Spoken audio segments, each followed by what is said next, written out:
Hey folks, welcome back. Hope you're doing well. Before we kick things off, we're going to thank some friends. Going to start off with 5 Iron Woodworks. Skunk would also like to thank his friends at Godin Guitars and Tragan Guitars. And you usually need something to put on those guitars when you get one. And so Skunk would also like to thank the folks at Ernie Ball Strings. And he guarantees that if you buy all this stuff, you will play just as well as he will. Or your first 100 lessons are free. Win-win. Okay, today's guest, we're talking with Gina Skwoz.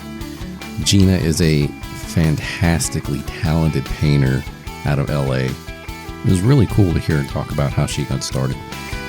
She recently started a music project with her husband, Kevin Rootmanis, called Lord and Lady Kevin. You may know Kevin's name from bands like the Melvins, Tomahawk, Hepa.titus. So it was really cool to sit down and chat with her and learn all about this stuff. As always, check us out on social media. We'll also link Gina's information down below. And there we go. Enjoy the show.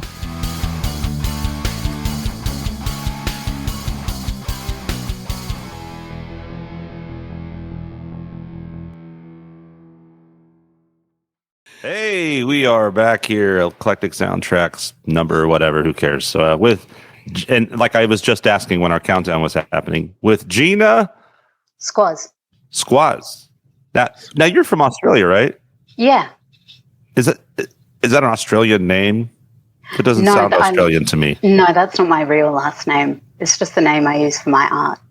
Where did that come from? It actually came from a Mr. Bungle song. Oh, no way. Okay, now that totally makes sense. I totally get it now. I really liked them when I was a kid, and when I first started doing art, I pinched the name for my art name.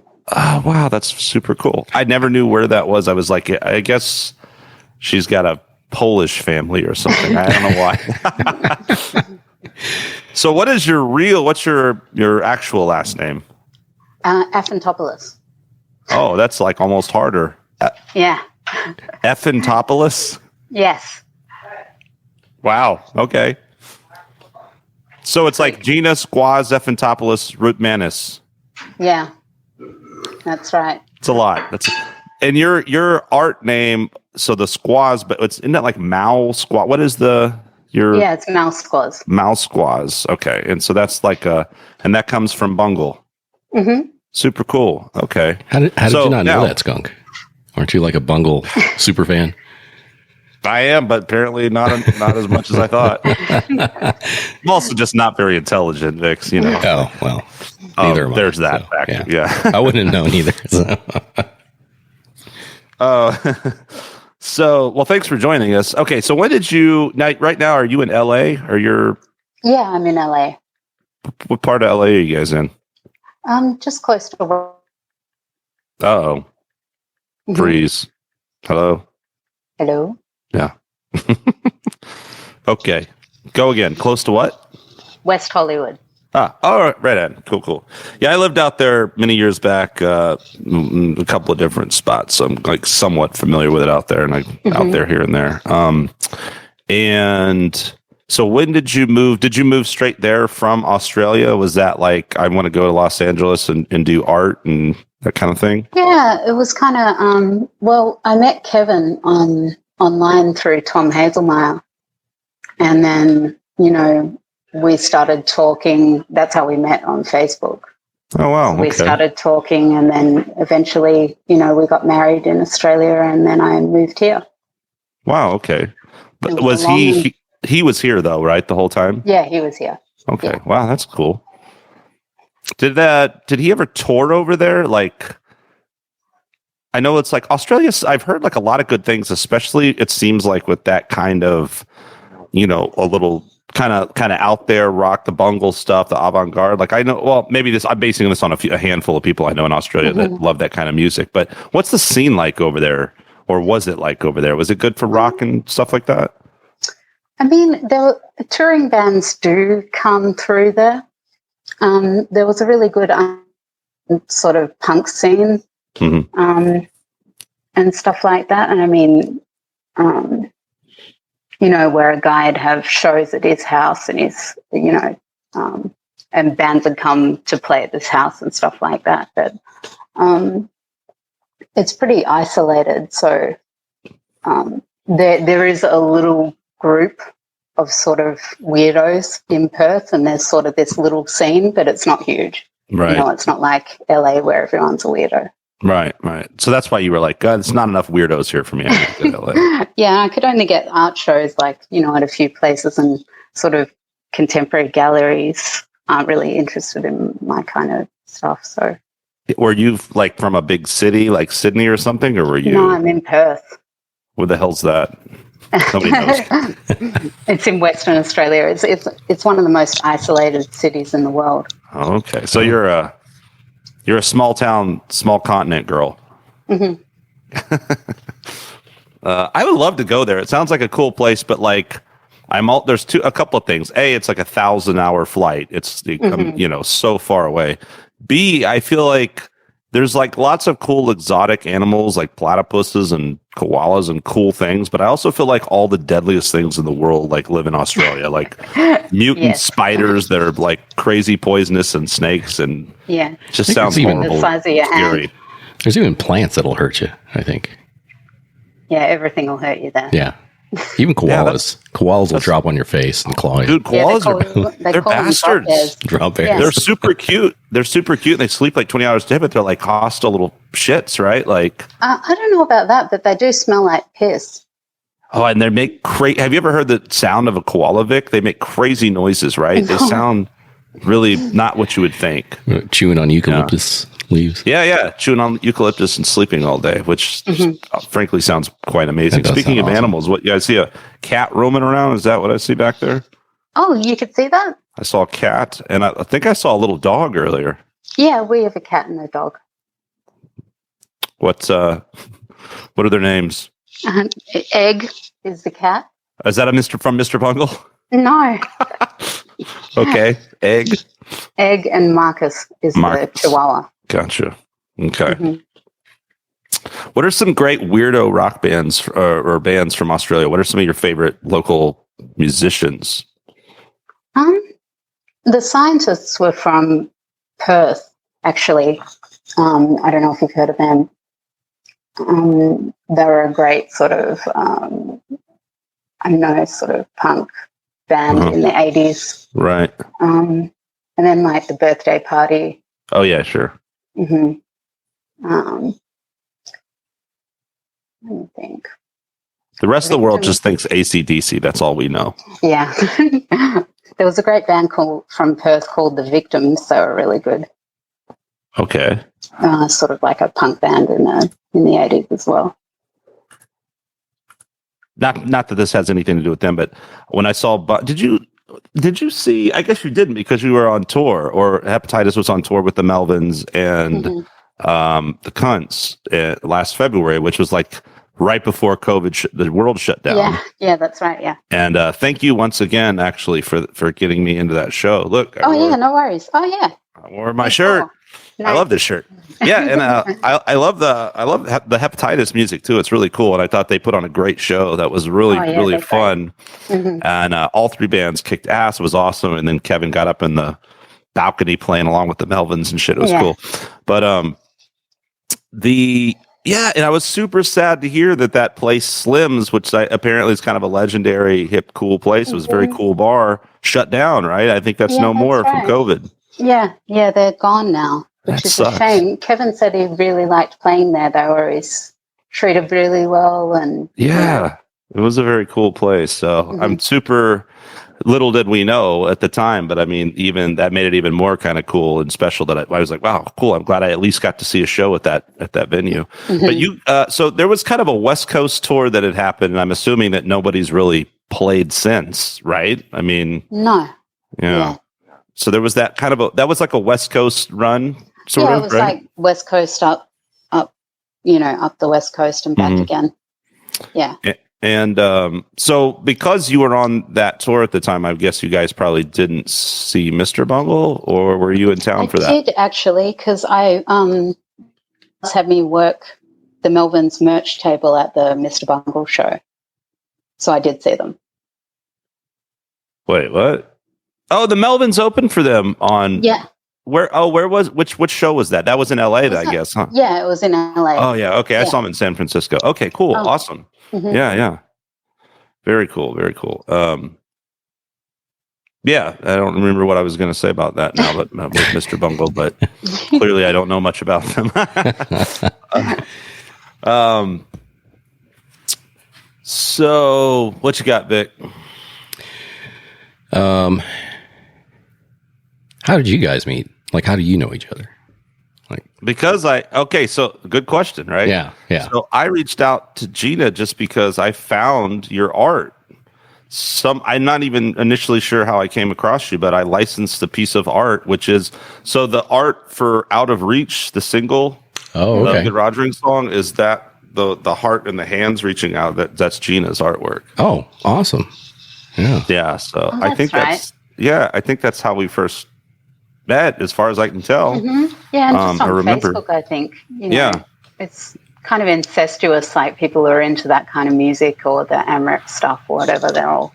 That's the thing, very much with like the whole, that kind of that circle, right? And it seems like very much kind of bands like Bungle and the Bay Area bands and the Melvins down into to LA. And there's all this crossover, right? And there's all these different bands that kind of know each other and play together and tour together, but they're very loyal, sort of cult type following fans, a lot of them on the West Coast. And I see, like, anytime I become friends with somebody in that circle, it's like I see all the other people, right? And so everybody kind of knows everybody. And so then if your name gets dropped, they're like, oh yeah, sure. I think everybody kind of knows everybody. So that's probably how I came across you, was you were probably friends with someone, or I saw a post on, through someone else that I know that's in all those circles and Facebook groups and stuff like that. So that was our introduction. And then, and then it just so happened when we last year, February, when I was out there to see Mr. Bungle, and I was like, oh man, the Melvins are coming through and hepa.titus is opening, and I was like, and then I think they were sold out, and I was like, okay, I'm just going to try something. And Gina was very gracious. That was on the guest list. Yeah. Very cool.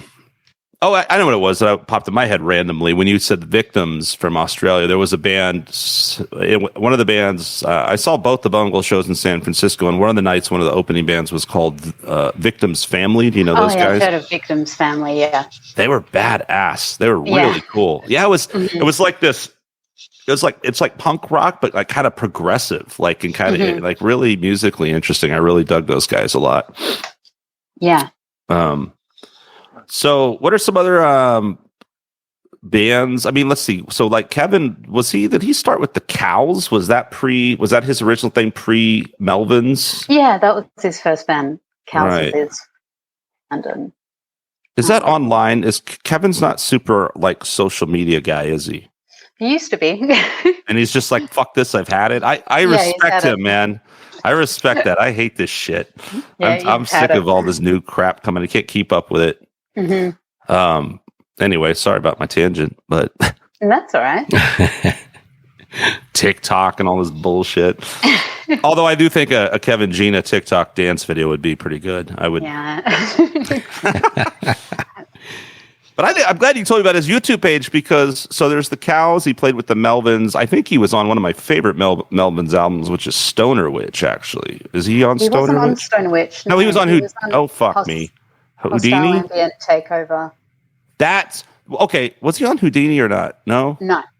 Hostile Ambient Takeover. So that album is the first time I ever saw the Melvins. And here's something ridiculous. For some reason, like the Melvins, I had heard the name when I was young, but I never really knew much about them, and I thought for some reason I had it in my head that they were like one of those kind of like 90s alt rock kind of like lame whatever bands. And then I was in Seattle, and these guys that I was staying with were like, oh, hey, I got tickets to the Melvins. And I'm like, oh, all right. And so we go see the Melvins, and it was like so cool, because this had to be. So this was that record. So Kevin on bass, who was I think he was just wearing a thong, and like Buzz was wearing his big, robe thing, and so. But what was crazy about it is, I mean, we got pretty blitzed before the show, and I didn't even really know the band. So I walk in, and there's a band kind of playing, but it's super unassuming, right? And there's so I'm like, I walk in the other room and I'm like watching the like sports shit on the TV, and I'm kind of roaming around, and then I'll walk back in like thinking this is like an opening band, but there's a lot of people there, and then I look because there's no big production at all, right? And I look and I see these guys, and I'm like, okay, this is pretty interesting stuff. And then there's a little taxi cab thing on one of the amps that just says Melvins. And I was like, what the fuck? But it was so cool. Like, I never forgot. I was just like, I was a fan ever since. And I got super into the Melvins because I just thought it was such an interesting, different band that it wasn't what I expected. Yeah. So that was the first time. And then hepa.titus, probably, I'm sure he's had some other bands, but you told me today, which I did not know, that you and Kevin are actually creating music together as Lord and Lady Ritmanis, or what? No, Lord and Lady Kevin. Lord and Lady Kevin. But it's now Lords and Lady Kevin because we've got Dave Livingstone from the God Bullies. Oh, you're expanding. Okay. Yeah. So I haven't had a chance really to listen. I just listened to one tune. I think it was actually a cover on YouTube. Oh, yeah. Which one was that? Oh, good question. Let me go. We have done a few covers. Hold on. I'm going to go. By chance, it wasn't Freight Train by Nitro, was it? Oh, no. They could never be so cool. Which one was it? Tell us all the videos you have up here. You should know everyone, right? No.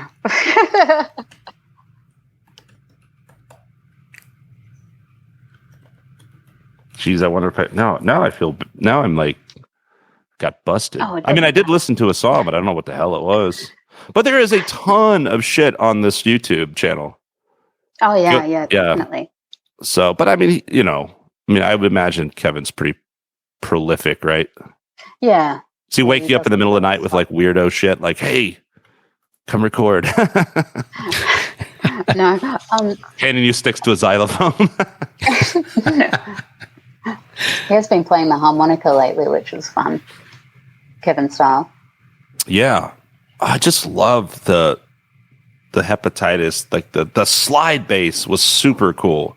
Like I really dug that. And I just really like that band. I can't get enough of that song ... That's my favorite. So you got to go check this song out, Vic. It's the best. It's like look at all these fucking ghosts. Holy fuck. All these goats. Holy fuck. ... It's awesome. Yeah. Yeah, that one's great. I made a music video to that one, actually. You did? It was a lot of fun. You did? Oh, wow. Yeah. Now, where is that? So I'm the worst. You'll learn as we talk that I don't prepare, and I'm a terrible podcast host, so sorry about that. But. It's totally fine. So is this a hepa.titus YouTube page, though? Oh, sorry. No, it's Kevin's.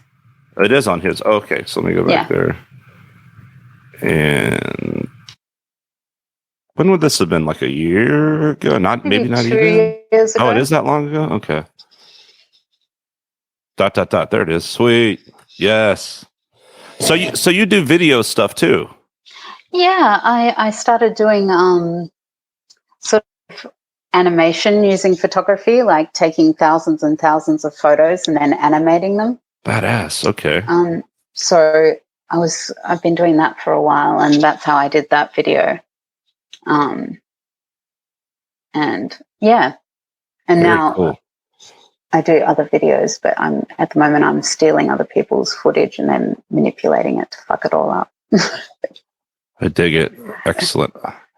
It's ads and stuff like that. Like supermarket ads and like just cheesy, awful footage. Where could one find some of that stuff? I mean, obviously, it's all on Kevin's on Kevin's channel. page. So that's kind of the place to go. Yeah, like with the Lord and Lady Kevin stuff, like Kevin makes some videos and I make some videos. Dave's making some videos and stuff like that. So okay, cool. Yeah. And then you personally, for your art, where would people find you for that? On Instagram and Facebook. Mostly. Under Mow Skwoz? Mow Skwoz. Skwoz?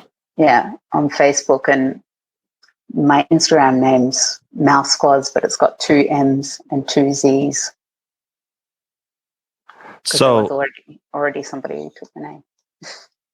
let me see if I can redeem myself. I mean, Mow Skwoz, where is that? The Bungle, is Disco Volante off that Mamishka, right? Yes, that's right. Okay. That is such a crazy ass album, but I love that album. I'm just like Googling this. Okay, cool. Yeah, and now do you primarily what I've seen from you is like through Facebook. I'm usually on Facebook more than Instagram, but like a lot of watercolor art, right? Yeah, lately I've been doing like for the past couple of maybe 2 years, I'm doing watercolors mostly. So what's some other, but you've worked in other mediums and what's some other stuff that you've done? I started off with acrylic paintings, and then I tried a bit of oil, and then I moved to watercolors, and that's what I'm doing mostly now. Is that just trying to experiment with different things, or is there something about watercolors? What is about watercolors almost seems kind of difficult. It seems messy, right? Yeah, I don't know. I really like it. It's a really malleable medium. I don't think I use it in the right way. Do you sketch first, right? Yeah, I do the outlines first and then sort of fill it all in.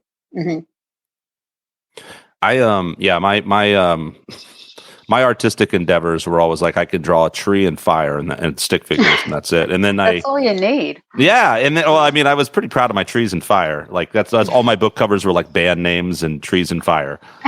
But then I got into when the pandemic happened. I started watching Bob Ross, and I just thought I was Joe acrylic painter there for a minute, painting trees, and I think I did 2 paintings and stopped. But that he's an acrylic guy, right? Am I right there? No, he does the oils. Oh, oils. Well, I guess it was oil painting. That's how much. Yeah.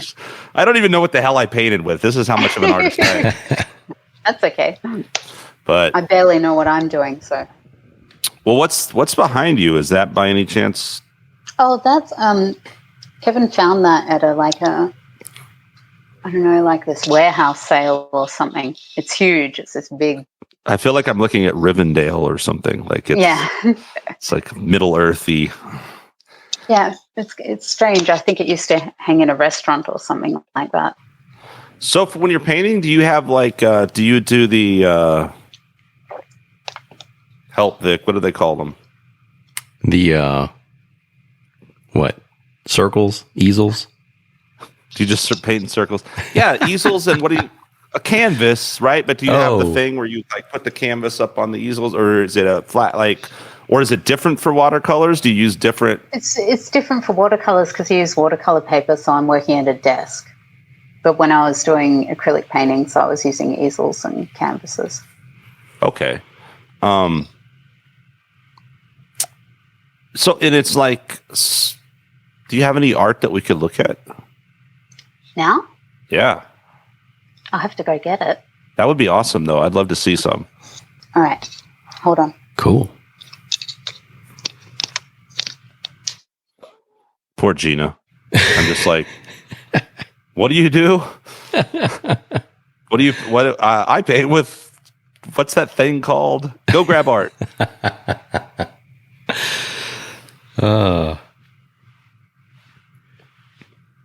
Do you do that thing? You know, the thing when you do art? So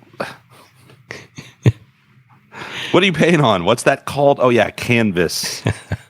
But yeah, I was thinking because watercolors are different. Like you don't see the Bob Ross watercolor thing. Although, dude, there's another guy I came across. I can't remember his name, and I want to say I think he paints with watercolors. It's pretty awesome. I've seen dudes. Yeah, I've seen some guys do that, and they'll put something underneath the paper, right? Give it a little bit of a lean, and when they paint something, it just kind of depends on what they want it to do, and they'll use like a Kleenex or a cloth and kind of blotch some stuff out. But it's real calming to watch these guys. Oh, do dude, that. I love watching those painting shows. Yeah. I got so hooked on the whole thing Bob Ross at the early I think we needed like calming stuff, right? Yeah. My dad used to do watercolors. He was really good at it. I never got the hang of it. And that's why I haven't done it in a long, long time. Yeah, I feel like the last time I painted with watercolors, I was in like grade school even. That's probably why I was afraid of it, because it was just all just blah, right? So yeah, but it's cool, like, because you can, and I love abstract art too. Like man, do you remember Callie, right? Yeah. Dude, she started doing paintings. Have you seen her paintings? They're amazing. And they're very abstract, but very cool. I think they're acrylic, but they're probably oil because I don't know the difference. Okay, Gina, what you got? So that's one of the watercolors. Oh, wow. Now, is that just two colors? Is that just black and white? It's no white. It's just black watercolor. That's it. Oh, wow. That's amazing. So that is cool. It almost looks like pencil from how long does something like that take? This took a few days, Yeah. Sort of 7 or 8 hour shifts at a time. And then I don't know if this is going to fit on the screen. Oh yeah, I think it will. One of the acrylic paintings. Oh, badass.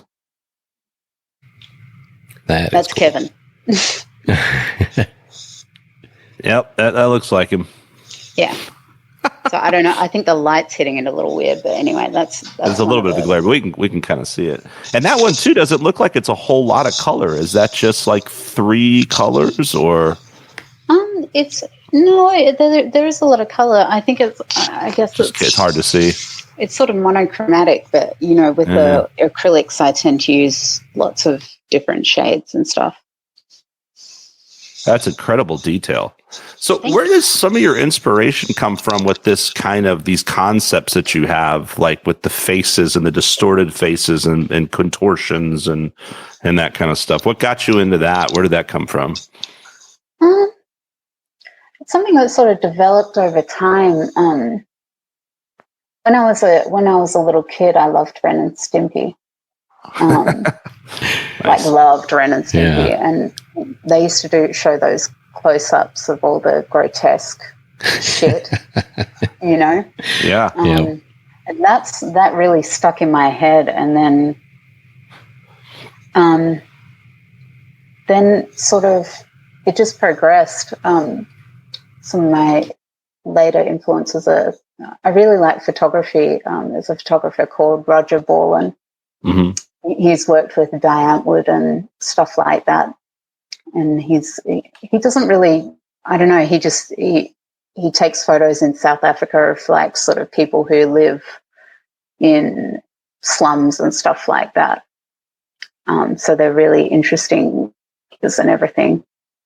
And also like the Vienna actionists who were around in like the 60s, I think, who did a lot of violent sort of paintings and stuff, like really violent, like, painting themselves into walls and like cutting open a goat and, that kind of thing.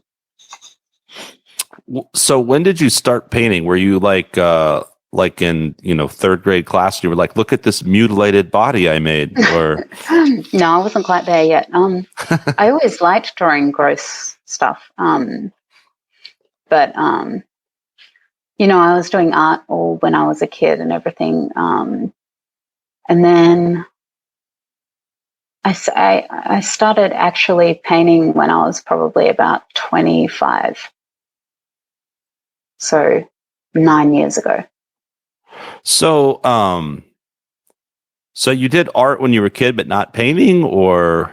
Yeah, like I used to do a lot of drawing and stuff like that, but I only really started doing acrylic painting, like just sort of dabbling in acrylic painting in my early 20s, and then I started getting serious about it when I was probably about 25. Oh, cool. Was it? Were you like me? Was Bob Ross the catalyst? But you were like, there needs to be more Bob violence in these trees. You are the antithesis of Bob Ross. You're like, this is way of. too happy. Not nearly enough violence. Well, I really like him and I really like his paintings, but it's just not in me. Yeah. My mum always wants me, can you paint me a flower or paint something nice, It's like, here's a Venus flytrap eating somebody. This is the best you're going to get. Yeah. Well, I think the thing with Bob Ross is it was just like, wait, he's drawing a line and it's a mountain and then there's a tree. I think I can do that. What astounds me, especially with the detail looking at your paintings, is like, that's something I always said. Some people just seem to have a knack for that. I've always like, when I don't know how people can visualize something and paint a face or something. Like, I just can't do it. It's so interesting. Now, was that kind of a natural thing, or did you take some classes and learn? I'm sure, like anything, I know there's a theory and a science and mathematics behind things, and not everyone has to study that, but. No, I never went. I didn't go to art school or anything like that. I just kind of taught myself by staring at other people's paintings and looking how they did it, and then it's just practice, Like I take all my own reference photos, so I work from photos a lot of the time. And so it's just formulating shapes. Like, there's all these different shapes within it's hard to explain. Like, there's what you think a face looks like and what it actually looks like. So if you just follow all the lines, even if they don't make sense, it kind of forms itself together. Huh. But I wasn't always good at it. It took a lot of practice. Oh, so do you have like a vault of old, not so great paintings? My mum's got most of them. The flowers. How many do you know how many paintings you've done? Do you keep track? No, I don't. I don't know. The watercolors are easier to churn out than the acrylics. I don't know. Close to 100, I guess. All up. I mean, this sounds like kind of a stupid question, but I'm actually kind of being serious. Like, so what? And I'm sorry that the person interviewing you knows nothing beyond art other than Bob Ross, but like but he's always got these like colors of like phthalo blue and Prussian. Are watercolor? Do you have like all these crazy names, or is it like I'm painting with orange and blue? Like, there are certain shades that I like. But I only ever use 5 colors in my paintings. Like, I don't buy, like, I just use red, blue, yellow, black, and white, and then I mix it to get other colors. Okay, so super primary colors, and then just okay, just mixing, yeah. Does that make you more of like a purist? Is there a? I don't know. No, it's just. I don't know. It's just how I've always operated. So I think it makes you better. I'm going to just go on record and say that you're better because you don't have to use all those other colors. You don't have to have those crutches. It'd probably be good if I did. I just I'm so used to it now that I just use the 5. Unless it's something like more illustrative, where I have to use like a solid green or something like that, then I might go out and buy a green if I don't want to mix it or whatever. No, are watercolors like relatively inexpensive? Yeah. Yeah. Less than acrylic, right? Yeah, and you don't need the thing with it's a tiny little tube, but you don't need a lot of it. You just need this tiny little bit because you're using mostly water. Right. Vic, your turn. No, I was wondering about watercolors, because all I remember is just that little pack that you would get in grade school, right? The little plastic box with the watercolors, and you go and make a mess after that. But so here's something I've always wondered: how do you get your art into digital media, magazines, things like that? Is it just? I've always wondered about that, like, or how do you get them printed onto things like plywood, stuff like that. I think it's real cool. But. I don't really, I mean, most of it I use for original work unless I'm doing album covers and stuff like that, or like a book, or, and I don't know if you're familiar with the hepa.titus releases, but they were put out through Rock is Hell, and he does a lot of screen printing, so I kind of, I'll come up with something that'll be suitable for, something solid that'll be suitable for screen printing, and then I'll send it off to him and then tell him exactly how I want it to look, and then he'll print it up or something like that. As far as like I did a book a few years ago, and that was, I think professionally what you're supposed to do is get a professional scanner or photographer to take pictures of your paintings, but I just couldn't afford that because it's really expensive. Right. So I just took pictures and like used, for the smaller ones, just used my little scanner, and then just set it up like that, just quality high-res files, and put that together. But, it's all learning experience. Right. It looked okay, but, it probably would have looked better if I'd gotten professional photographers or whatever. Yeah, that's a really good point and a good question, because you kind of just, we basically see the art online, right? You don't actually see the piece. Yeah, I just I'll scan like these. They're pretty little, so. Right. Okay. Yeah. Like I'll just use my little flat scanner and just scan them in and then post them online, that kind of thing. How long does a watercolor painting take to dry? Not long, like 5 minutes. You know what blew my mind about the oil painting? It took like the entire pandemic to dry. Like, it was insane. Yeah. I'm not joking. Like, we painted it, and I was just like a day late, and it was like, I touched it and was like, what? And then like a week later, it took forever to dry. I couldn't believe it. Oh, yeah. You got fingerprints all over it, right? Yeah. A little mashed, My problem too with painting is like, I know, like, so my fiance, we like both painted, and like she'd be done and her painting like looks pretty awesome in like 30 minutes. And then like for the next like 3 hours, like while she's cleaning everything up and like cooking dinner, I'm still like obsessing over a fucking tree, or and then I'll get a little bit of color in the sky, and I'm like, oh no, and I'm like trying to like redo part of the sky, and it's just like, Yeah, that's all part of it. I do that all the time. I get really obsessive over little parts, so it could be. Well, especially with yours, because it's not like, here's a loose landscape and it's okay to be a little messy. Like, there's a super precision in your art that I see, at least the stuff that I've seen. Like, you can't just be like, oh, well, that's out of whatever, it doesn't work. It's got to be like super in the lines, right? Yeah, it'd probably behoove me to be a little bit more free and like expressive, but I just, I kind of really try and make it look how I want it to look, sort of thing. The wood grain on that watercolor, on that water painting, just blowing me away. That black and white. Oh, thank you. Oh, it's great. Yeah, it's awesome. I was like, wow. Do you use any type of, because I know with like pastels, you can spray stuff on the paper to just keep it protected. Do you do the same thing with like watercolors or anything like that? No, you don't want to put anything on the watercolor, because that's the thing, like this, if I was to go and put something on there, it'd spread. Right. Yeah.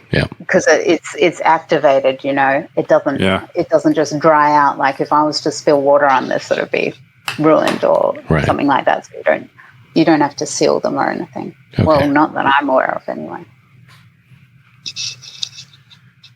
I'm sorry, like when you started showing those others, I kind of interrupted. Did you have more that you brought, or those two? I just brought out those two. Oh, okay, cool. I just want to make sure you didn't have something else in there. I've recently sold most of my paintings. Oh, cool. So I don't really have a lot here at the moment.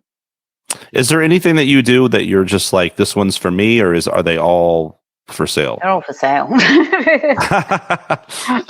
I know Kevin wants a few of them, that sort of thing. But, like I've got make money somehow. So yeah. And people, they just contact you through like Instagram or Facebook like that. Yeah, and mostly that sort of thing. Or I'll put up stuff for sale, try and sell some things. Should put like a little we should put a little thing in I say this now, I don't know if I remember, but like a little link, on the YouTube stuff where people can click on it, right? And go to your YouTube or something. Or your Instagram, I mean. Yeah. Yeah. I like super just want to watch this video right now. The ... right in the middle of the podcast. Talk amongst yourselves. I'm going to watch YouTube for a while. I totally forget I'm in the middle of an interview, go down the YouTube rabbit hole like 6 hours later. I'm like, I've watched the entire catalog of Kevin Rootmanis. Hey, it's Rootmanis or Rutmanis? Rootmanis. Okay. Well, you said it with a little bit of your Australian accent. So yeah. You said Rootmanis. Sounds really cool. How long have you guys been together? When was that you met? I think it was 2012 or 2013. So okay, almost 8 years. And hepa.titus is pretty new, right? Like, how long's that band been around? I think they've been going since about 2010 or something like that. Oh shit! Really? I did not know that. Okay. Wow. And the so Lords and Lady Kevin, how long has this been happening? We started doing it in the pandemic. Last March, Kevin was, he was working in a bar, and then, he couldn't work anymore. So he was home all the time. And we just started making music. I used to make music when I was younger, and then, some bad stuff happened and I stopped doing it. And he sort of encouraged me to keep, to do it. Now, we've made I think we've just finished our 8th EP. So we've done 8 in a year, which is... I'm a piece of shit. I've done 8 EPs in my entire life. You do in a year. We got a lot of time on our hands. Wow. So what do you do then? Musically? Yeah. I play bass. Like I used to be a bass player, but I stopped, and so I just play Kevin's 6-string bass with the aluminum neck. What kind of bass is that? You want to see it? Yeah, please.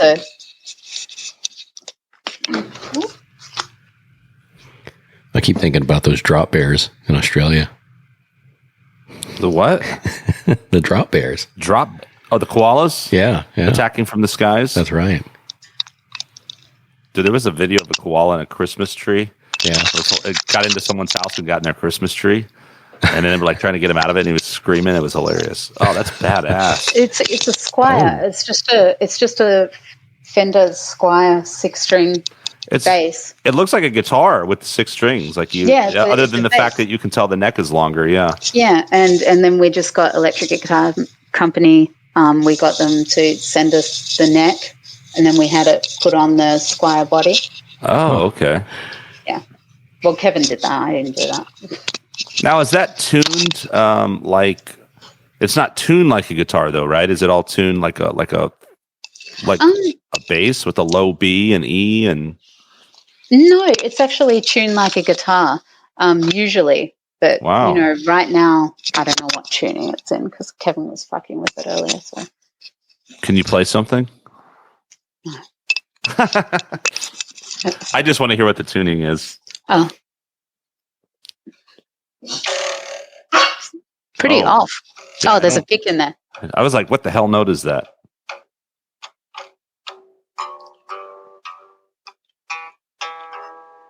Yeah, it's wonky. Cool. I'm not going to tell you what it is, but I know what it is. I'll keep it to myself. I love the headstock. Tilt that back so we can see that headstock. That's awesome. Yeah. Oh, yeah. Cool. We actually just got the same thing done to a Squire Telly, got the aluminum neck put on. So now we have a guitar and a bass. Is that what is that kind of just a thing that sort of Frankenstein instruments, or does Kevin have particular things that he likes, or? He likes sort of like the crappier side of things. Well, not so much, but he's not like a vintage collector or anything like all of his. Right. Like I said, this is just a Squier 6-string, like cheap ass bass. Right. And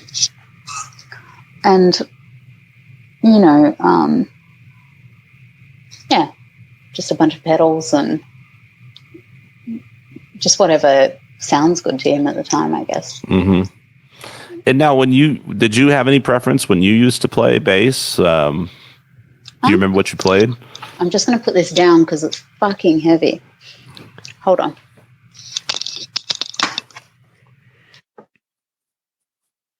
I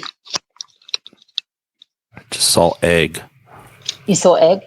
Egg's the cat, right? Yeah. When I used to play Music Man. Oh, fancy. Okay. Mm-hmm. But in this thing that me and Kevin are doing now, we kind of just, like he plays bass on some stuff, I'll play bass. We've got like a really nice Moog synthesizer. Oh, nice. A Mellotron. So we mostly use those three things and then like an online drum machine. So, we both play all of those instruments. Mm-hmm. Yeah. And you just record there at the house? You just have a little studio studio we just record on our phones. We just use the voice memos on our phones. Holy shit, really? Drop the tracks into Audacity and do it like that. There you go. Look at that, Vic. Fucking Audacity. That's right. Yeah. That's Audacity. Vic's jam right there. It is. Yeah. I love Audacity. Oh, it's great. It's great and it's free. Yes. This podcast is making me feel horrible about myself. First of all, I can only paint bad trees. But you could paint fire. And fire. And I'm paying for software I shouldn't. My instruments are too expensive. And I've never put out ADPs in my whole life. I've been publicly shamed by Gina Skwoz. Skwoz. Did I say it right? Yeah. Okay. And here's the thing. It's really not that weird of a name or anything. It's just, Vic can attest, I cannot remember names. Are you one of those people? Do you remember people, or do you meet them and then like 3 seconds later, like, oh shit, what was this person's name? And then you just call people like dude a lot. Sometimes I'm pretty good at remembering people. And then sometimes somebody will come up to me and go, oh, hey. And I just. That was like when it was like at the Melvin show when I walked up and I was like, hey, and you were like, who is this fucking weirdo? Get away. Yeah, but we didn't really, we'd never met in person or anything. You're like, okay, it's you.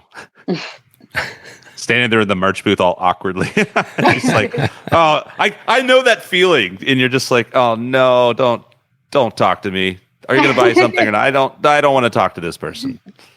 Go away. It's all right. Do you have an old Facebook picture up with the mohawk? Who, me? Yeah. Probably buried somewhere. My mohawk Facebook pictures are as far back in my feed as Gina's acrylic paintings are in hers. Like, dude, you know what I've been thinking is, Gina, do you typically always have? I love your hairdo, by the way. Do you always typically have short hair, or do you change it? I change it a lot actually at the moment. Kevin cut my hair. Ah, okay. Because of the pandemic, he cut it. It used to be really long, but just recently I've just gotten rid of it all. Wow, I'm envying yet another thing. Well, that's the thing. It's like I don't want to complain because like at least I've got some hair left, but it's like this is the longest my hair has been in like maybe ever. Certainly in like a very long time because I had a mohawk and short hair for years. But and I love it. And it's cool to like get on stage with it, and that's cool. But then it's just like, yeah, but it's such a pain in the ass, just a knotted rat's nest. Yeah, it's a real pain in the ass. So I'm thinking about doing the Locks for Love thing. Are you familiar with that? Have you ever done that? But then someone told me they sell it. That's kind of fucked up. I thought they like donated it. Oh. Right? Yeah. I don't know. I don't know if that's misinformation. I mean, I might just have my fiance cut it, throw it out the window when I'm in San Francisco. Yeah, it was funny because I have you booked. Do you know Crow Jane? Do you know who that is? So we had her on last podcast. She's in LA, right? Yeah, she's in LA. Yeah. Works on films and stuff and does kind of like noise rock type stuff. Knows, JP and the guys from the Locusts and stuff like that. Michael Crane, those guys. Do you know Eric Livingston? Do you know him? Yeah. I don't know him, but I don't know him. In the little group on Facebook. Yeah, same kind of little circle. Mm-hmm. And speaking of Bungle, he's been working with Patton and the Ipecac team a lot. Anyway, we were talking to her, and I don't know if you like that kind of like old punk and noise rock, I guess what you call it. Like, her bands are really cool, dude. I checked out Prissy Whip; it was pretty badass. Oh, Prissy Whip are great. Yeah, that's her. So Prissy Whip. Oh wow, yeah, she's amazing. Yes. Oh my God, the performance was so fucking good. I loved it. I saw her at a warehouse party, I think, in 2019. Okay. They just blew my mind. She was insane. Yeah. Okay, cool. And then the other was great too. Yeah. I was really cool because she had a I think she put it out there in the pandemic, like a solo album. Oh yeah. But I hadn't listened to her. I hadn't listened to her other music, and she talked about Prissy Whip, and like the first video I pulled up, I just loved it. It was like super engaging live and like really weird and awesome. You know what I mean? Yeah. So I figured you'd probably dig something like that. And then I have, so she's out there, and then I have, who do we have coming up next, Vic? This chick Zero, who's in a Typo Negative tribute band, who lives in the Bay Area. Yeah, it's pretty badass. They put out a video. It's pretty awesome. It's called, I think they're called None More Negative. And I met her at a Dead Cross show the same time when I ended up meeting Eric Livingston through her. But so I had all these like West Coast people all ready to go because I was originally going to be out there right now. Because I'm actually going to be out there for a stint here coming real soon. But all of our podcasts are like way behind, and this will air like in 2022, so it doesn't matter. Oh yeah. Yeah, this will actually, people will actually see this sometime between next week and June. Cool. So I'm glad we're not promoting anything. Like you're like Kevin's big tour that starts next Thursday. No, good. No, it's fine. No, we're not doing shit. Time-based. Well, I mean, how are you feeling about what are things like? Are things opening up at all back there? Because I know California was on strict lockdown, for quite a while, and I don't know if it's starting to loosen up or what are things looking like there? Our kids going back to school, but they're making it pretty safe and stuff. I think, I don't know, they're opening everything up, but I don't know why. So is the vaccine available to everybody at this point? Yeah, there? I think it's pretty much available to everybody now. Are y'all into that? I'm into it. I haven't got mine yet. Yeah, I'm into the vaccine. Yeah. I know some people that are just not, they're not having They're not into it? Whatever, man. I don't know. Why not? Here's my thought, right? And I say this all the time. It's like, and I'm not talking about nimrods. I'm talking about people that are actually intelligent. And I get it, but look, I do understand that the idea of like, it's pretty new, right? And it's not even, I guess, FDA approved. And so just kind of putting foreign stuff in your body, it's a little nerve wracking. I get that part of it. But but two things. We all put shit in our body like every day, most of us, right? I think it's hilarious. Like I have friends that are just like, oh, I don't do this because of my health. And then they're smoking a cigarette. I'm like, that makes sense, It's just like, and I mean, I like, seriously, like, what do I care if I I just ate a huge plate of nachos last night. It's not like I'm living forever, So it's just poke me, whatever, right? Vic, didn't you get your first one or no? Yeah, I got the first one last week, the first round, and I'm scheduled to go back on the 19th, I think. Did you have any Gina got super bored. Oh. We lost your image there for a sec. Oh. Or you disappeared. Gina's video has been disabled due to her being bored. That's what the thing says here. Oh, I can see her. Internet quality issues. Okay. But your video is still recording, so it's all good. Okay. Sorry, Vic. You what so did you have any side effects? Because man, I got my ass kicked from that thing. No, the only thing I had was like a sore arm, and it was a little itchy, but I think it's because of the Band-Aid that was on there, right? So it just kind of irritated my skin. But no, I had a sore arm for like maybe 2 days, and outside of that, it's weird because nothing. Yeah, some people have some issues on the first one, but I think most people seem to not, and then the second one gets them, right? I heard the second one gets people. I did run into a guy at the gym that he got pretty sick after the first one. He went and got his first one. So he said he got, fever, body aches, things like that. So I don't know. I get different people are affected differently. I'm not sure which one. Oh, he got the Pfizer. I got the Pfizer. So it was pretty much the same. My sister-in-law got the Moderna, I think. Yeah. And she felt pretty tired like one day, but then after that she was okay. I feel like I'm a little like not super worried, but like almost everyone I've talked to has gotten one of those two, and I got the Johnson & Johnson shot. Oh, which is kind of like the anomaly shot. Like I'm just waiting for the news that like, oh no, horrible, everyone who got this one's dying, But like, yeah, I'm sure it won't be that bad. Maybe your testicles will fall off, but I might just rather die, honestly. So what was funny is like it was weird. It's like I'm like, great. Do I have heart problems? And this is how I'm finding out. Like I seriously, like I took the shot and it like really did hurt my arm, because any other like flu shot or anything in the past, it's like never been that big of a deal. And I was like, damn, that actually really did quite like, a few shots in the past. I've been injected. This one hurt, right?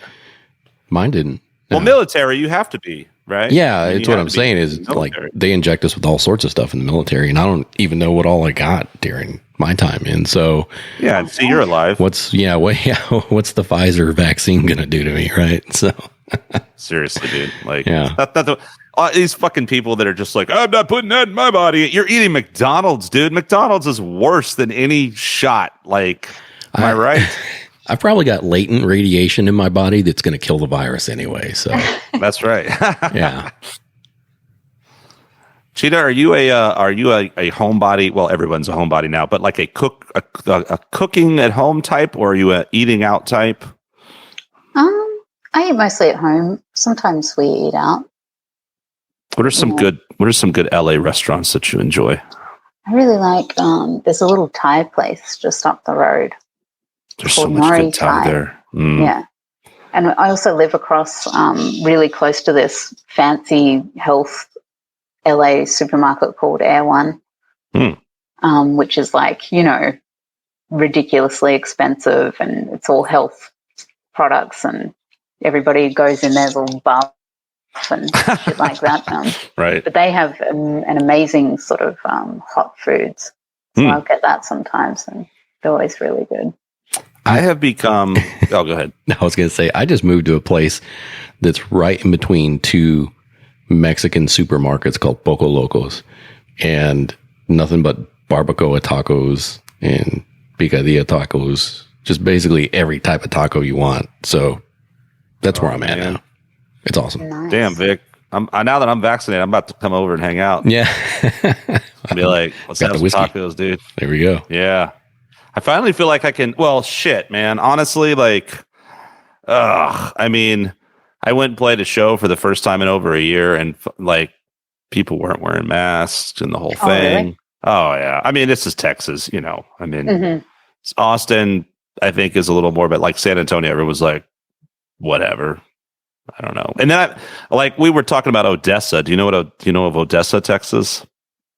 I've heard of it. It's like a kind of a small town. People go to get a ton of money, working on oil fields and shit there, I guess. But I played a show there one time, and it's just like the most dreary, awful place. Like all the bands were singing about suicide. I'm not even joking. And then when I was looking for the vaccine, or my fiance was really the one that did everything, was oh, you could go to Odessa. And I'm like, well, of course they've got the vaccine in Odessa. The people there are like, no, we don't want it. We don't want to be protected. Is that where you went? die. Oh, God, no. I went down to San Marcos. Yeah. No. Okay. No, I wasn't going to drive to fucking Odessa. But I tell you, man, I'm glad that I wouldn't, me being a dude, I wouldn't have taken the initiative. And I'm glad that I got it done because it's like things are starting to happen. I've just been constantly, it's like almost like I haven't left my house for, once a month or something. I go to the grocery store, right, for like the course of nearly a year. And then just in the past few weeks or month, it's just been like I've been out constantly. So it definitely makes you feel a little more comfortable. I started to say, and I know it's everywhere, but I discovered it with my friend who's Thai, actually. So we've eaten at a lot of like Thai places and whatever, but we always have a tradition in LA of eating Korean barbecue. I love Korean barbecue. That has nothing to do with anything, but I just want to put that out there. I've never had it. Oh, it's so fun. Like look, you're going to smell like after you go there. But it's one of those places where they like, sometimes they'll just bring the food and kind of let you do it. And sometimes they come by and flip it over, but they're basically cooking on a grill in front of you. Assuming you're not a vegetarian. If you're a vegetarian or vegan, it may not be the funnest experience. Well, I used to be I was raised vegetarian, so I never ate meat until I was in Japan, and when I was about 27. Oh, wow. The first time I ate meat. Like ever? Like you had never tasted meat? Oh my God. What was that like? What were your thoughts? It was at a sushi place. It was octopus. Well, that's an interesting first Yeah. I liked it. And so I still don't eat a lot of meat just because my body's not used to it, but I've sort of been dabbling in things here and there. What I like about the Korean barbecue thing is like, and I love sushi so much, but like, you can order these different meats and like some I like better than others, like, some real thin cut this or that or whatever, but they have all the little fixins around that they just keep bringing back, right? That what is that stuff called? Kimchi? Yeah, kimchi, yes. And like little potato thing and some kind of salad and just all these little like knickknack, tasters. I think that's one thing that I love about it so much. It's just got all these little things to pick at. But yeah, Vic is mentioning Mexican food. Do you ever eat Mexican food there? I do. I love Mexican food. But is it real Mexican food? Yeah, like it depends where you go. So what's a good Mexican food place there? I don't know what it's called, but there's a nice little, authentic place in Silver Lake. I don't know what it's called. If you can't pronounce it, it's a good thing, right? Yeah, that must be real. Yeah. It's not like Steve's authentic Mexican cuisine. Stay away from that one. Oh yeah, right. I love that's the thing though. We all know that's not real Mexican food, but damn, dude, like Taco Bell's pretty tasty, I gotta say. In a pinch, it'll do. Yeah. Yeah. I'm pretty proud of myself. I have not, I went crazy, as you know, and, I was not going out and touching anything and doing anything and whatever. And hey, you know what? Great. I didn't eat fast food not that I eat a lot of fast food these days, but I don't think I ate fast food like for a year, maybe Whataburger once. And that's a great tragedy about LA is that you don't have Whataburger. Oh, I don't know what that is. It's quite a delicious fast food establishment. Like, I don't think anybody beats it, Oh. We're biased because we're Texan, but it's pretty damn good. You guys got In-N-Out, but now we got In-N-Out here, so they should take Whataburger over there. Mm-hmm. Remember the first time I had In-N-Out, I was just like so disappointed, but I didn't know that they had the big fancy the super secret animal style. Animal style, which now I kind of like it, honestly. Sushi, what are some of your favorite foods?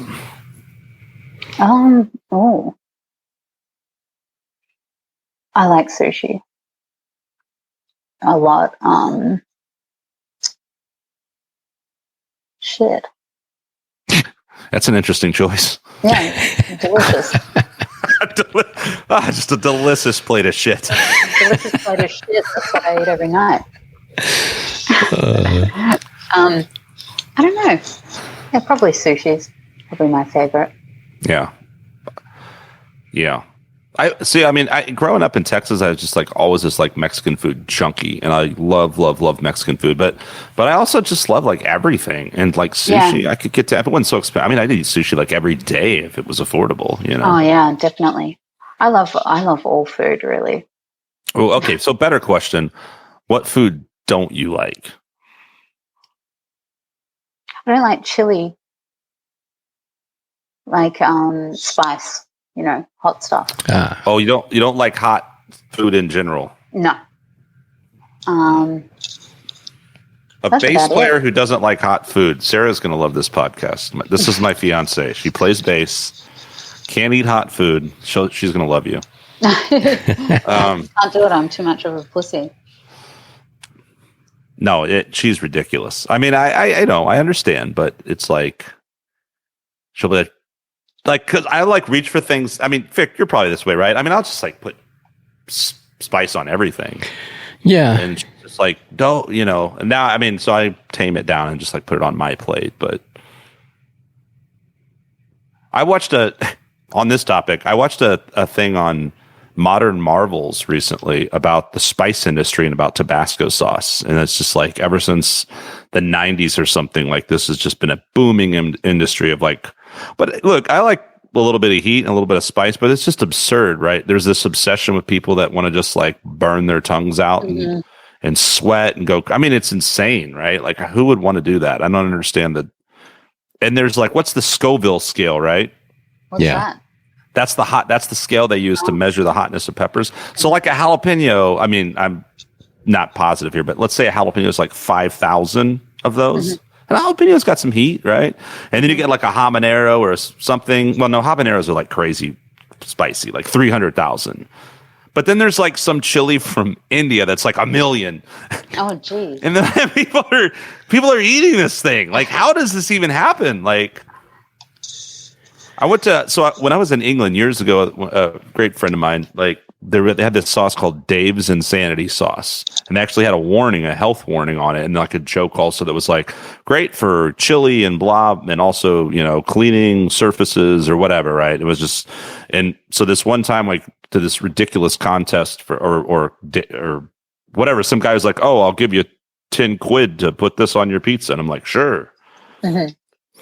It was just like the most brutal. I had like 2 Fosters, and ironically enough, I had 2 Fosters and like a cup of ice, and of course he just like puts it all over this slice of pizza, and I'm just like eating this pizza, and kind of got some heat, and at first you're like, it's all right, cool, need a little more, and then it was just like for the next half hour, horrific, profuse sweating. Like nothing I could do could get rid of it, and my friend guy was just like, "Mate, are you okay?"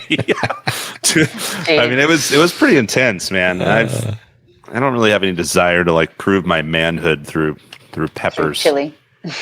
What about Kevin? Is he a big wuss like me, or does he like heat? No, he's kind of average, not too spicy. About a 150 on the Scoville. Yeah. Vic we have to automatically assume that Vic can handle more heat since he is from the Latin descent. Is this accurate, Vic? I think I can handle more heat than the average Caucasian. Yes. Do you think that's a legit thing though? Like, is that do you think there's an actual hereditary sort of quality to that possibly, or no? I don't know if it's hereditary. I know it's definitely, you know, when you grow up and your family's just stuffing this, you know, pouring it on everything and eating it. That's true. Now, I mean, there are Latin American countries that can't stand spicy stuff, like Brazil, right? They don't eat spicy. Yeah, they don't eat anything spicy, right? Or it you know, something salsa is just maybe too hot or something. It's got a little bite. But and there's other countries too, but I think, you know, anybody from Texas, yeah, I mean, most Texas folk, they like their heat. Yeah, they like their heat. What are some like? So we think of like, you know, you think of Mexican food, Italian food. There's all this cuisine. Nobody ever says Australian food, right? Like, what is something that's signature to Australia dish wise? Vegemite.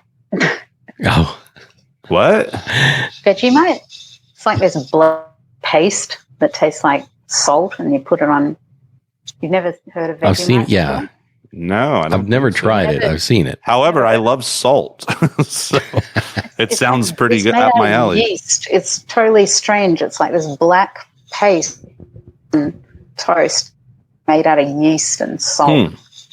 You should look it up. Is there? How do you spell that? Vegemite. Huh. Oh. Thick, dark brown Australian food made from leftover brewers. Oh, interesting. It's like a beer jelly. That's what I'm getting from it. Yeah, everything's beer jelly in Australia. Yeah. Okay. Well, that's pretty cool. Now, what is it like? I would guess, because I don't know. Like, I'm just being I'm profiling very badly here. Like, I picture because like I'm like, well, I guess Australia only has like kangaroos and great whites. I'm pretty sure you don't eat kangaroo, right? Oh yeah, you do. They eat kangaroo. Hey, are kangaroos assholes?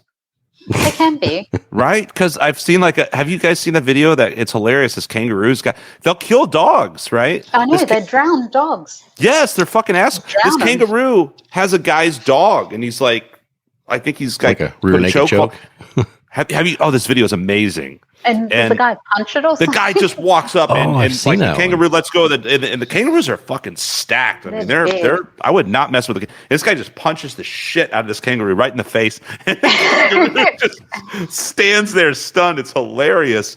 But yeah, like they're kind of terrifying creatures. Actually, they are. Yeah, when Kevin and I were in Australia, my dad lives on a big rural property with lots of kangaroos and stuff, and Kevin walked up to a group of female kangaroos, and the male just stood up and like glared at him and started walking towards him, and he backed off.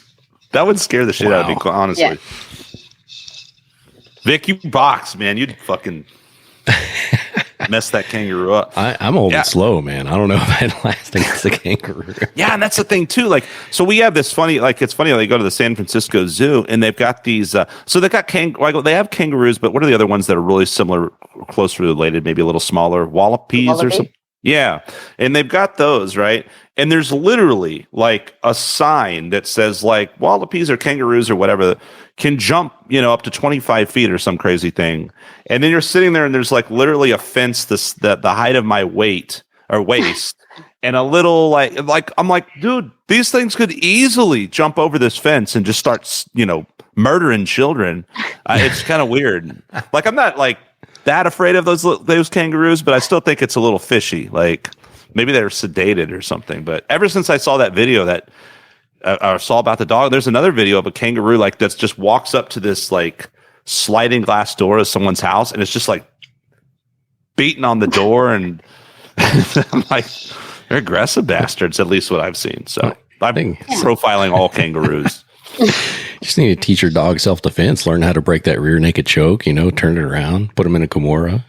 It depends on the dog. I'm pretty sure a pit bull is not going down against a kangaroo. Yeah. I think a pit bull would kill it. But so kangaroos, you haven't eaten a kangaroo because you never ate meat until octopus, oddly enough. But that's an interesting first meat. Can you imagine that's your introduction to you're like this gummy, chewy, weird tentacle thing? Or like, so this is what meat's like. Yeah, it was really good. I've never had a chewy octopus. Chewy. Yeah. Well, it can be kind of chewy, like calamari. Yeah. Good octopus. Oh my God. You know what I love? And I get this, some sushi places have this, is like a squid salad. That is amazing. If it's done right. That's really good. I've had octopus in ceviche, right? So, dude, that sounds so good. Yeah, with a whole bunch of other fish, so, and it was really good. And it had, so Chile, they like spicy stuffs, right? So in Chile, they like chile, right? So it was a little spicy, which was really good. I enjoyed it, but the octopus was really tender. It was really tasty. It was good stuff. Was it actually in like ceviche style? Was it just cooked in the juices or the lemon or whatever, right? Yep. And it just citrus. Is it lemon or lime? It's either it's some sort of citrus juice, lemon, lime, something like that. What's a typical fish for that? I tried making ceviche a few times years back. I got kind of into it and never had a great one, but decent. Cod? I don't know. Just making stuff up. Do you eat a lot of fish in Australia? There are a lot. I would think. I don't know why. It's an island, right? I would think there's a lot of fish. Most people live by the ocean. Yeah. Yeah, I'm sure all the kind of meccas are ocean. So I think they have a pretty good fish type diet. And what? Oh yeah. What else though? Like, I mean, I'm not sitting here acting like there's no cows in Australia, right? Like, you've got to have like normal beef and chickens. Oh yeah, we got all the standards, but typically Australian stuff. I'd say, Vegemite for sure. Meat pies, like savory pies. I don't know. You don't. Oh yeah. I don't have a lot of those here, but like a savory little personal meat almost pie. like a shepherd's pie. Shepherd's pie. Like pot pie. Yeah, I love pot pies. They're sort of like you get them at gas stations and everything. Oh, that's cool. They're really, that's like a sausage roll. We call those pigs in the blanket. Or the sausage roll's like a sausage all minced up, wrapped in pastry. Yeah. Super like good. Little log. Lamingtons. What's that? It's like a sponge cake with chocolate, sort of gelatinous chocolate and coconut. Yeah. Oh yeah, vegetation like coconuts. Coconuts are not indigenous there, are they? No. What's some indigenous vegetation?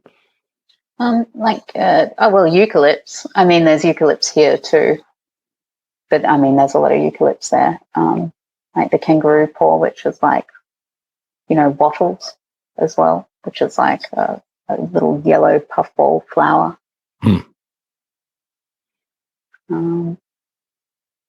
Yeah, that's all I could think of right now. I really realized that I know nothing about Australia from this podcast. I can't believe you haven't heard of Vegemite. That's bizarre. It is bizarre. It's embarrassing. I should know this. You shldn't be embarrassed. It's related to alcohol. I should have known that. Only the yeast, but close enough. You don't eat it and get hammered or anything. Oh, well, I'm not interested in that food anymore. Sounds lame. Yes, can I get non-alcoholic Vegemite, please? What? I seriously want to try this stuff. It almost looks like it's like a jelly, right?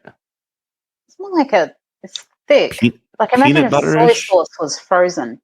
Oh my God, I love soy sauce. How have I not discovered this in my life? This sounds like the perfect condiment. Salt, you love it. Oh man, it's gonna be great for my already That's a great description. Heart. Frozen soy sauce. Yeah. Yeah, or like soy sauce ice cream. Yeah. Ooh, that's pushing it. That's like one of those weird things. What is that place? Amy's Ice Cream. Yes. Like you'll go in there and like I like different flavors and try, but then they'll have like avocado ice cream, and you're just like, that doesn't sound good, and it's not. Fun. No, it's weird. I love avocado too. Like me too. I just started actually doing a thing where I'd get up and like make a couple of hard-boiled eggs, have some avocado, just get a lot of protein, like good fat, and but I never once was like, wow, this would be great with ice cream.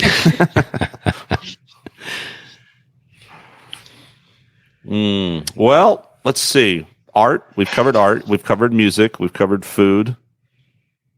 What are the plans for that? So, do you have any plans in terms of the Lords and Lady or Kevin? Like playing live, or is it more of just sort of like a fun, creative thing? I mean, at the moment we're just putting out lathe cut vinyl, just like limited runs of 10 inches. And I'll do the cover art, and Kevin does. Oh wow! For each of the EPs. Yeah. I don't know how it'd interpret live because we do so much of it using, stuff on Audacity and like putting it all together. Like a lot of it's electronic. Right. Okay. But I'm sure we could come up with something. I don't know. I'd like to try. Yeah, that would be awesome. Would be very cool. Where do you get your vinyl pressed, and does that take? I've talked to some people. Depending where you go with that, it can take quite a long time to get that done. Well, we get lathe cut, which is like not exactly vinyl. It's like, it's clear. It doesn't sound as good. It's sort of like a fun thing, and we get them done at Lock Grooves. I think it's this guy in Tucson, and we it usually takes him about a month. Like we just put in another record today, and we'll probably get it in a month. Okay, well that's pretty quick. Yeah, that's pretty quick. Yeah. But really, he doesn't have a limit on how many he makes either. Like, most places have a limit on, like, you have to make 200 or something like that. But we just make like 35 and sell those. So where do people find that then? I mean, since Kevin only has a YouTube page, like. Well, I don't know. I post a lot of it. Dave Livingstone posts it. We sort of found so we make about 35 records, and we found about 35 people who just want them. Cool. That's 35 more than I have. So I just put them on Facebook and Instagram, and people. Yeah. And yeah. No, I think you're right. I mean, it's like we're almost like, well, in your website, blah. But someone recently, maybe it was Crow Jane even, that was just like, do we even need websites? Because everyone is just kind of doing Facebook and Instagram, right? Everyone follows you there, and that's where you go look for stuff. Yeah. Yeah, I find that easier than having a website. Yeah. That's like Pro Tools, right? Why bother when you can just have Audacity? But no, I got to go have Pro Tools and have a stupid website nobody ever goes to. I'm just going to fucking retire and drown in Vegemite. That's going to be my new. Ooh. Have a flock of kangaroos to protect the property. Box anybody that comes on. The only problem with that, you couldn't have a pet kangaroo because then I couldn't have a dog, and I don't think that would be cool. Oh, well, if you got a female, I don't think the females are aggressive. Oh, it's just the male. The males are very protective. Or they're just dicks for no reason. They're just, yeah. Okay. All right. All right, so what have we learned? This is our recap. All animals from Australia are assholes. Australians love concentrated soy sauce. Mm-hmm. Gina paints. We already knew that. Well, we didn't. I didn't know that you played music as well, and that started until today. We're playing music, so that's awesome. And that's cool that you're playing bass again, and that you both play bass. Mm-hmm. Kevin hates expensive instruments. I wouldn't say he hates them. Like, if he got one for free, he wouldn't say no. It's more like he just, the value of an instrument doesn't really. No, I agree. I so agree with that because, like, I think some people get hung up on that, and I'm like, I am a very much bang for your buck kind of instrument, and some of the companies that I play and endorse are. They're not. I mean, it can get high up there, but a lot of their instruments are very affordable, and that's why I love them. And like, if it feels good and plays well, that's all that matters, right? And I've gone into stores and picked up. Yeah. Who cares what the brand name is if it feels good? I kind of like that too. The guys that I'm not very like savvy with that kind of stuff, but like guys who kind of just Frankenstein and make their own instruments, and then you truly have something unique. It's like one of a kind instrument, Yeah. Does he have a big collection? Does he have several basses, or does he kind of just? We sold a few. He sold a few, I should say. But at the moment, just he's got two of these ones. One of them doesn't have the aluminum neck. It's just a Squire 6-string. So two of those. I think we've got the first bass from when he was in the Cows. Oh, so he's got like way back, and it's got his baby. Yeah, and then. Just some acoustic guitars and Egg. Stop it! Sorry, my cat was scratching the couch. A bunch of guitars and then just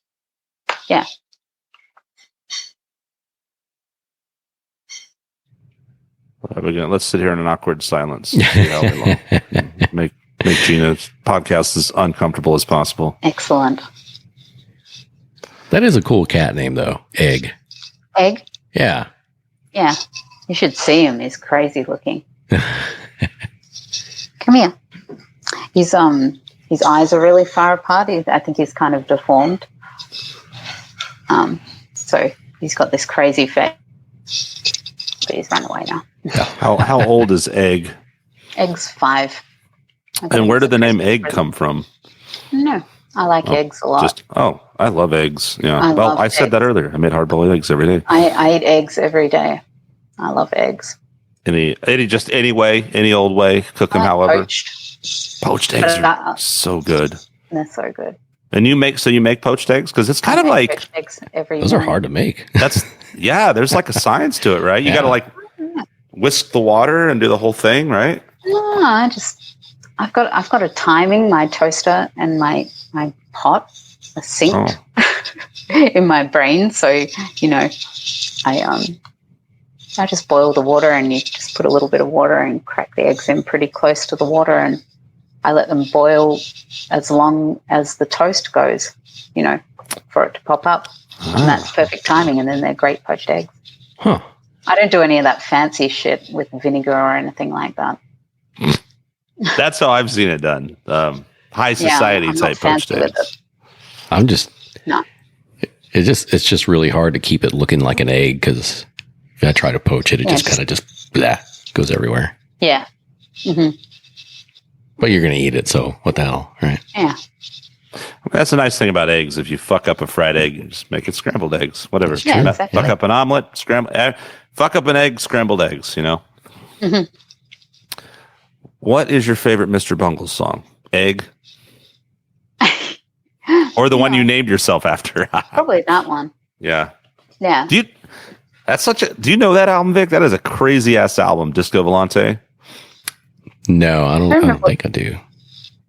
When I first heard it, that sort of opened my brain up to crazy music. Mm-hmm. And same. Further into the rabbit hole of sort of really strange music. Is that the one with? It's not the one with Retro Vertigo on it, is it? No, that's California. Okay, that's the most sort of like probably overall accessible album. It's got some like crazy moments, but it's a lot more accessible and melodic. Okay. All right. I don't know. Their first album, I mean, there's a lot of Disco Volante. The middle one is the one that's just like super out there, and it just almost sounds like they were just nuts. Oh yeah, for sure. And like almost sounds like they were just like in a house, like just making noise. Like there's pots and pans and just all kinds of crazy things happening. But it's also like some of my favorite stuff is on that album, like Carrie Stress in the Jaw and Secret Song and oh man, what's the last I had to send you this, Gina. I did a cover of Merry Go Bye Bye. I love that song. And I did a piano cover of it, yeah. Oh, nice. Oh, I also did a cover of, what's that song? After School Special, yeah. Because there's certain songs on that album that are like, they're actually like really great melodic. They're good songs, and it's got in the midst of this kind of lo-fi recording or still kind of some weird bits and whatnot and strangeness, but then you put it up against like, Mamiska or trying to think of the Bends or something.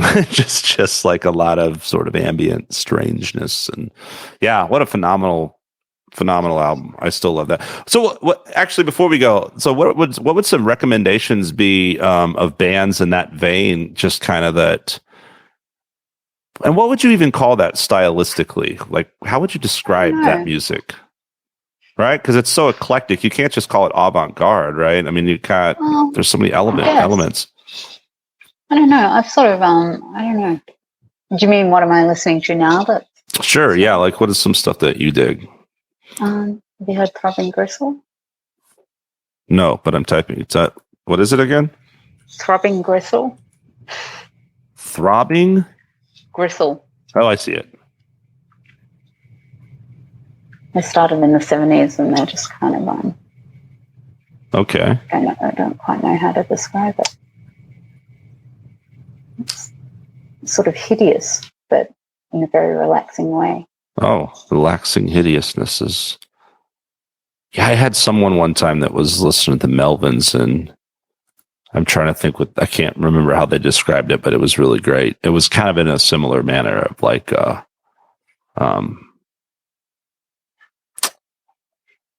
Granted, I mean, it's different stuff per album, but like almost like psychotic, but cool. You know what I mean, or something. Yeah. Your videos disappeared. Mine did. Yeah. Oh, see, that's what happened to you earlier, but I'm still here, so we're all still here. So, throbbing gristle. What else you got?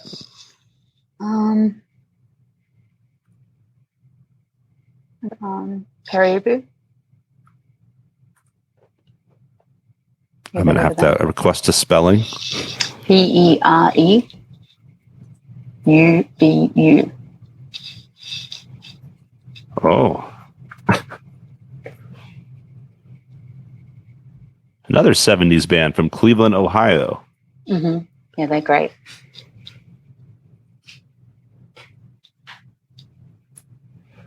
Check this stuff out. So do you like what are like your normal bands that you like that everybody loves?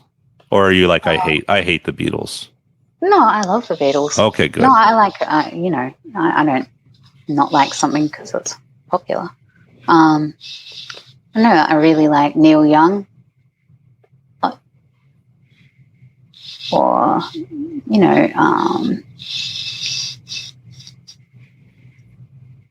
see, once you ask a question like this, it's like all of the bands in your head just go. No, it's like when I use when you start playing guitar or something, you go to Guitar Center and someone's like, play something. And you're like, you've just played like 100 riffs in your bedroom. And then you're like, I don't know. Yeah, exactly. Well, now, something we've done on a few podcasts, and I know this isn't for everybody, and some people are uncomfortable and don't like to be mean and talk shit. But we started this thing that sometimes I like to ask people, just like food. I was like, what don't you like? Are there any bands that just make your skin crawl that you absolutely can't stand? Well, not really. Like, I don't really get that angry about music. Like, there's obviously, I don't know what's in pop music these days, or, that kind of That's why you don't get angry. Yeah, I mean, like in Ubers or stuff like that, and it just seems so foreign. It's just like this whole other world that I just have no idea what's going on. But it doesn't necessarily make me angry. I'm not going to listen to it, but I don't know. That's a really good answer. It's very mature of you. I think I'm just I'm the complete opposite. I'm like, what can we talk shit about for no? I'm really not, because I'm not like a guy that goes trolling around like hating on things. There's just a handful of bands I just enjoy hating. I don't know why. Yeah. So I'm always like fishing to see if like the guest is like, do you hate that band too? What bands? Like Limp Bizkit. Oh, I mean, yeah, obviously. I mean, they don't. It's a no-brainer, right? Yeah. Or certain genres. They don't irritate me. It's not like I'm not going to listen to them. It's strange. That whole genre of stuff's kind of goofy. Yeah. Yeah. Agreed. I don't know. We just had this. I think it was on a certain podcast. We came up with this scenario where it was like, what are your your 5 Titanic bands? And I know that's a lot, but I'm not insinuating that we actually like murder bands, but we could. But if certain bands sank on a Titanic, I mean, I'm not going to lose sleep over it, Yeah. You can think about it like, what catalogs of bands could we put on the Titanic so it never sees the light of day again? Yeah, we're not going to sink it. We'll just sail it around the world endlessly. They never get to actually like dock anywhere. So nobody other than only all the shitty bands have to hear each other's music, and the rest of the world is free from it. I actually think that's a pretty good plan. How do we come up with that? I think we were talking about a Monsters of Rock cruise, and and another podcast guest said like, "Oh, have you thought about it this way?" And we're like, "Ooh, okay." Speaking of cruises, and I almost was going to ask this when we got on Australian cuisine. So you've toured with Kevin and various things, and have you been all over the world or throughout the States? No, just on the little West Coast tours. Okay. We've got a kid, so. Oh, really? Okay. Well, he's my step kid. He's not my blood kid, but Kevin's proper kid, and so it's kind of hard to go on international tours for him and stuff like that. I see, yeah. Kind of if the Melbourne Stew they've been getting hepatitis to play with them for a while. So if they do a West Coast thing or any shows here, I'll sometimes work for buds then. Gotcha. Yeah. Cool. Have you ever been on a cruise? I have. I've never been. How'd you like it? I liked it. It was it's fancy. It was kind of it was fancy. Lots of drugs. Oh. Yeah. Where was the cruise? Was that here or was it in Australia? It left from, I was in the States. I was 19 or something. It left from Florida. I went to Jamaica and some other island. Hey, did you dock? So you docked at Jamaica for a bit? Uh-huh.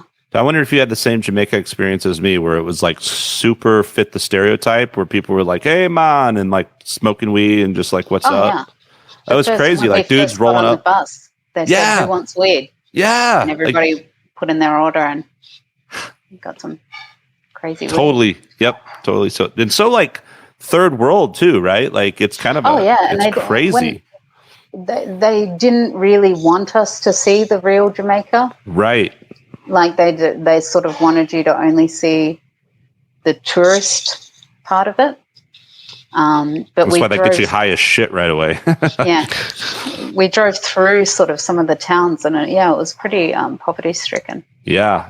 It was really, I always remember that experience for that reason. It was very just like, wow, culture shock. The second I flew in, so you land and you're just like, you get off the plane and you just feel third world country. Like, the airport's kind of low lit, dank, whatever. And the weather, it's a tropical island, so the weather was kind of, but yeah, then the ride where we were going, it was just this little rickety little kind of bus thing hauling ass down these tiny narrow roads with like kids and goats in the middle of the road. And you're looking over a cliff like, wow, this is freaking crazy, man. Like it was pretty wild, but cool. Yeah. Well, I don't know. I could keep rambling, but fortunately for you, I have to go do shit tonight, so I won't just waste another hour. But man, thanks for doing this. This is a lot of fun. I'm glad we got to chat. I've been a big fan of your art, and again, thanks for that time. Getting us into the no worries. Hepatitis and melons and all that, and hopefully see you on a tour sometime down the road or something. Yeah, for sure. So,